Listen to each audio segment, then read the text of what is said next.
مفتی صاحب، زبان کی آفات سے کیا مراد ہے اور قرآن مجید میں احادیث میں اس کا ذکر آیا ہے اور کس انداز سے آیا ہے؟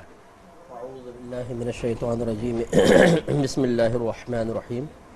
دیکھیں، آفت کا مطلب مصیبت ہے، بلا ہے، پریشانی ہے۔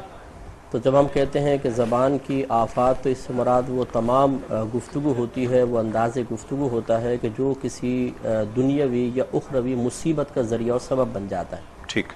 اس میں پھر فحش کلامی بھی آ جاتی ہے، کسی کی دل آزاری کے جملے نکالنا آتا ہے، لعنت کرنا، غیبت کرنا، چغلی ہے، جھوٹ ہے، بد کلامی ہے، یہ تمام اس میں شامل ہو جاتے ہیں۔ ٹھیک۔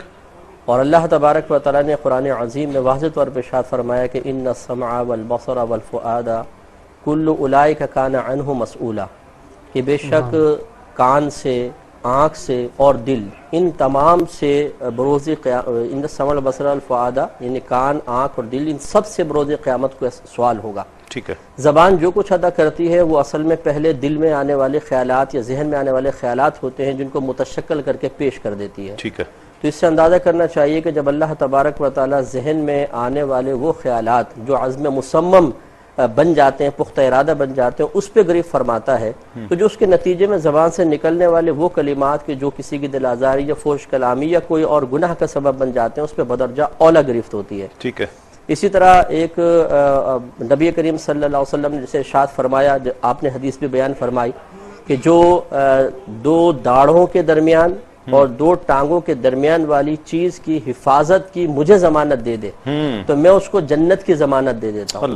تو یہ کوئی معمولی چیز نہیں ہے، اس کا مطلب یہ ہوا کہ زبان سے نکلنے والی وہ چیزیں کہ جو جنت کی راہ میں رکاوٹ بن جاتی ہیں، وہ بہت خطرناک ہیں، اور اس کا ذریعہ و سبب چونکہ زبان ہے، اس لیے اس کی حفاظت بہت ضروری ہے۔ لہٰذا معلوم ہوا کہ اگر ہم ان کی حفاظت کر لیں گے تو وہ اللہ تعالیٰ اور اس کے رسول کے نزدیک اتنی زیادہ اہمیت کی حامل ہیں کہ ان سے حفاظت کے بدلے میں اللہ تعالیٰ جنت عطا فرما دے گا۔ تو اس لیے یہ کوئی معمولی چیز نہیں ہے، جیسے کہ آپ نے ایک تمہید طویل فرمائی، عام روٹین کے اعتبار سے آپ نے اس پہ کافی زور دیا، اور بالکل اس موضوع کی امپورٹنس کے اعتبار سے یہ بہت ہی مطلب موقع کی مناسبت سے آپ نے تمہید بیان فرمائی کہ شاید ہمارے جسمانی اعضاء میں سب سے زیادہ ہماری زبان استعمال ہوتی ہے۔ آنکھ بھی ہوتی ہے، لیکن زبان کا استعمال بہت زیادہ ہے، اور اس کا بیجا استعمال آج کل بڑی مصیبتیں کھڑی کر رہا ہے، تو بالکل امپورٹنٹ موضوع بھی ہے۔ اللہ رب العزت نے اختیار تو ہمیں اپنے جسم کے ہر عضو پر دیا ہے۔